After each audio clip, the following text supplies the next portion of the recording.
શ્રી પરમાત્મને નમઃ. આપ સાંભળી રહ્યા છો આપણી યુટ્યુબ ચેનલ ધાર્મિક, એમાં આપ સૌનું હાર્દિક સ્વાગત છે. આજના વિડીયોમાં આપણે સાંભળવાના છીએ શ્રીમદ્ ભગવદ્ ગીતા અધ્યાય 8મો અક્ષર બ્રહ્મયોગનો શ્લોક ક્રમાંક 11.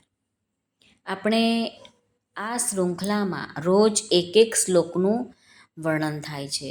થોડુંક ઊંડાણપૂર્વક સમજવાનો પ્રયત્ન કરીશું. આજનો શ્લોક આપણે જોઈ લઈએ.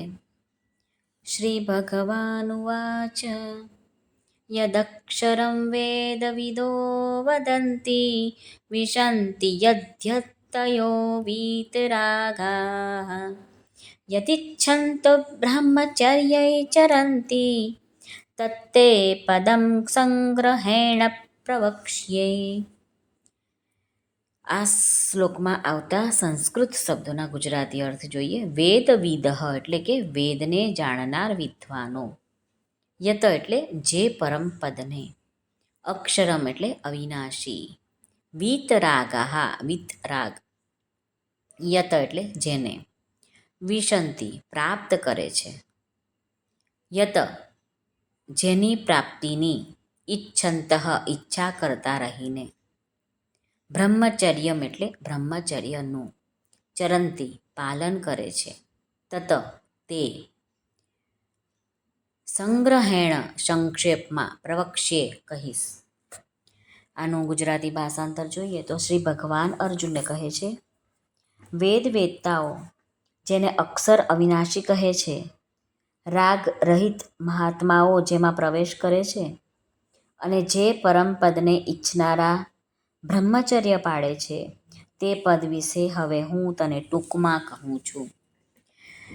સાધક સંજીવનીમાં રામસુખદાસજી મહારાજ વર્ણવે છે કે જે વેદોને જાણવાવાળા પુરુષો, જેને અક્ષર, નિર્ગુણ, નિરાકાર કહે છે, જેનો કદી નાશ નથી થતો, જે સર્વદા એકરૂપ અને એકરસ રહે છે, એને જ અક્ષરમ બ્રહ્મ પરમમ કહેવામાં આવ્યું છે. અને એ જ નિર્ગુણ નિરાકાર તત્વનું અહીં નામ છે અક્ષર, એમ કહેવામાં આવ્યું છે. વિશંતિ યદ્યતયો વીતરાગાઃ જેઓના અંતઃકરણમાં રાગનો અત્યંત અભાવ થઈ જવાથી તેઓનું અંતઃકરણ નિર્મળ બને છે, અને જેઓના હૃદયમાં સર્વોપરી અદ્વિતીય પરમ તત્વને પામવાની ઉત્કૃટ લગ્ની લાગી છે, એવા મહાપુરુષોએ તત્વમાં પ્રવેશ કરે છે, એને પ્રાપ્ત કરે છે. યદિચ્છન્ત બ્રહ્મચર્યૈ ચરંતિ જેઓનો ઉદ્દેશ્ય ફક્ત પરમાત્માની પ્રાપ્તિનો છે, એના સિવાય બીજું કોઈ ધ્યેય છે જ નહીં, અને જેઓ પરમાત્મા પ્રાપ્તિની ઈચ્છા રાખીને બ્રહ્મચર્યનું પાલન કરે છે, ઇન્દ્રિયોનો સંયમ કરે છે, એટલે કે કોઈ પણ વિષયનું ભોગ બુદ્ધિથી સેવન કરતા નથી. તત્તે પદમ સંગ્रहेણ પ્રવક્ષ્યે જે બધા જ સાધનોનું આખરી ફળ છે, એ પદ તત્વને હું તારા માટે સંક્ષેપથી અને સારી રીતે કહીશ, આમ ભગવાન અર્જુનને કહે છે.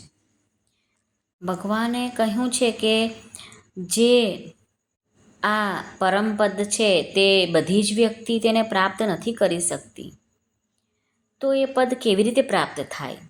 તેને ભગવાન કહે છે કે હું તને કહું છું, તું સારી રીતે સાંભળ.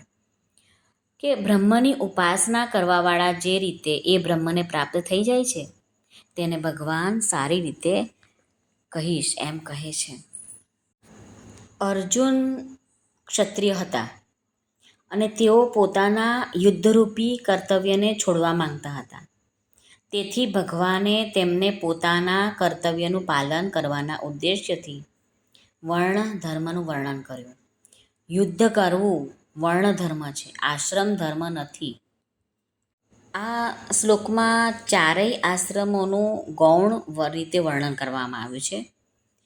યદક્ષરમ વેદ વિદો વદંતિ પદોથી ગૃહસ્થાશ્રમનો સંકેત છે, કારણ કે વેદોનું અધ્યયન કરવું એ બ્રાહ્મણોનું ખાસ કાર્ય છે. વિશંતિ યદ્યતયો વીતરાગાઃ આ પદોથી સંન્યાસ અને વાનપ્રસ્થાશ્રમનો સંકેત છે. યદિચ્છન્ત બ્રહ્મચર્યૈ ચરંતિ આ પદોથી બ્રહ્મચર્યાશ્રમનો સંકેત છે. આથી ભગવાન કહે છે કે મુક્તિ બધા જ વર્ણ અને આશ્રમોમાં થઈ શકે છે. શ્રી કૃષ્ણાર્પણમસ્તુ. સર્વને ભાવથી જય શ્રી કૃષ્ણ. રાધે રાધે. હરિઓમ તત્સત. જય ગુરુદેવ દત્ત. જય સ્વામિનારાયણ. જય માતાજી. નમઃ પાર્વતી પતે. હર હર મહાદેવ. હર સિદ્ધેશ્વર મહાદેવની જય.